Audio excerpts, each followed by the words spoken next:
Okay, I'm altering a frame that I had in my living room, and I am going to gesso this thing right now. So this, obviously stands up like so, and it tilts. It's got these little pieces that connect the frame. But I am going to gesso this. Gesso the heck out of it. And I use a lot of earth tones in my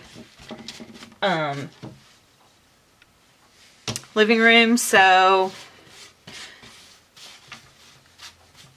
I have a kind of a masculine looking living room, to be quite honest with you. And I'm just going to try to add like a little pop of color now with my home decor.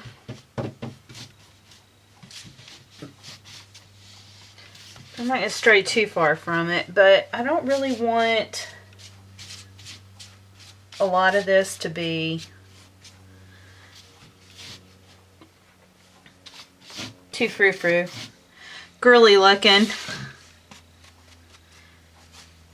Okay, so obviously gonna need this to dry,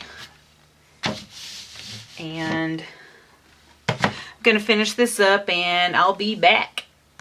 Okay, so I got this painted, and all I did was I went over all of this with the Dylusions ink spray and the bubblegum pink.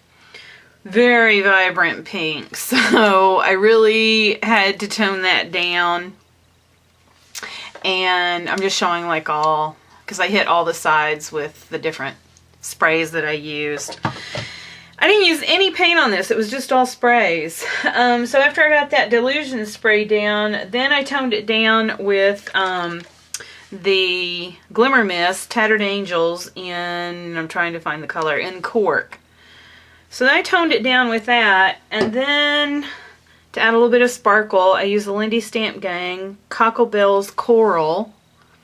Sprayed that.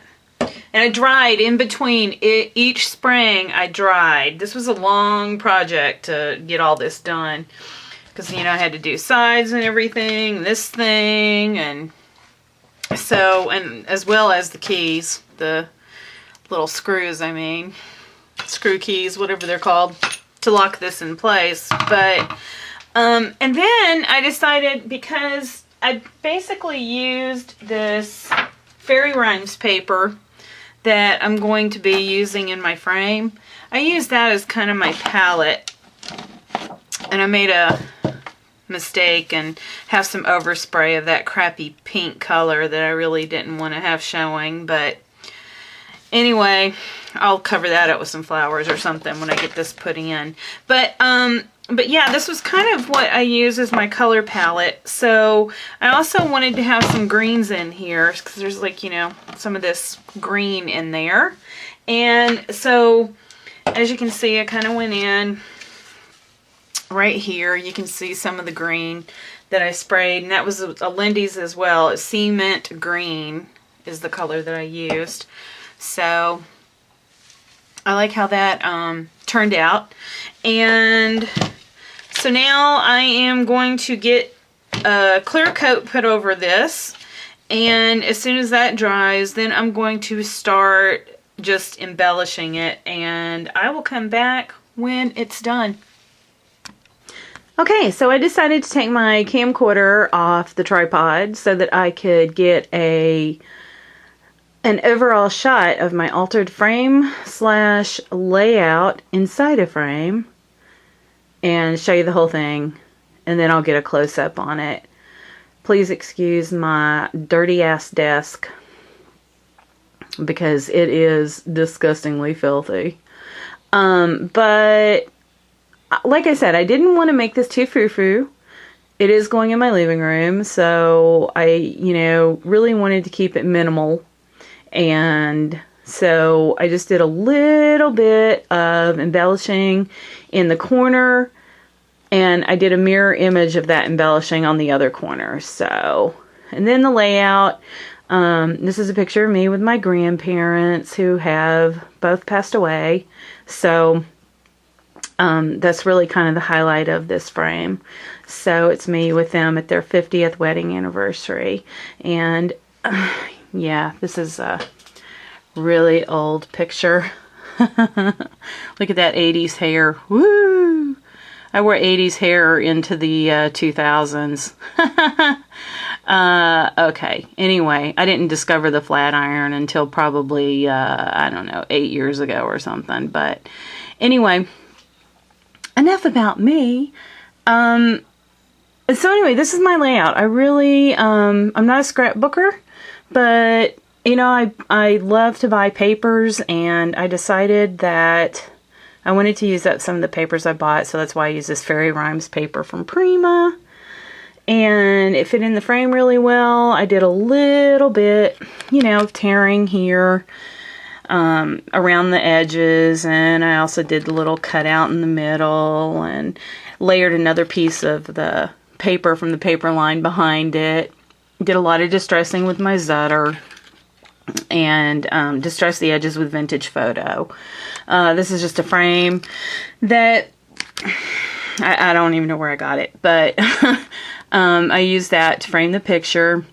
A Butter Bee scrap butterfly, and on top of that sprays, that spraying that I had done on the frame, I did use the blue Inca Gold, so that is all over my frame, because what I was trying to do was get some of the colors from my grandmother's dress into this and my dress into this. So I was using these, you know, pale pink and, you know, this blue that I was trying to get inside here. So, and then I wanted some greens, and then also, you know, some of these yellows from the flowers. You know, my granddad's boutonniere, my grandmother's corsage.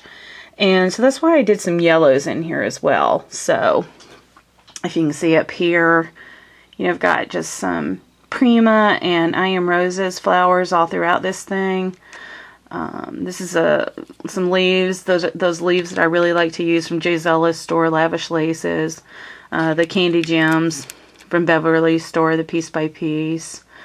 These are some more appliques. There's an applique behind this big flower, and this fabric applique as well, that have been, both of these were colored with the Lindy sprays. And this was from Sherry, her store on eBay. I can't remember the name of it right now. I think it's like Sunrise. I don't know. I'm not even going to attempt to say the name. I have her set up as a favorite seller on my eBay account, so I never look at the name. But anyway, so that's all I did with that little flower cluster there. And like I said, I didn't want it to be so full that you really couldn't see the frame. And like I said, the focal point's not supposed to be these embellishments. It's supposed to be this picture right here. So, and that's pretty much it. And like I said, I just did a mirror image down here of that frame up there. That frame of the flower cluster up there. So it's a mirror image of that. So anyway, first time I've ever done like a layout kind of thing, so definitely cannot get into the scrapbooking thing, but using it in this kind of a project is perfect, and I can't wait to get this put up on my fireplace, because it's definitely going to look a lot better than it did before. So anyway, thanks for watching, you guys. I'll see you later.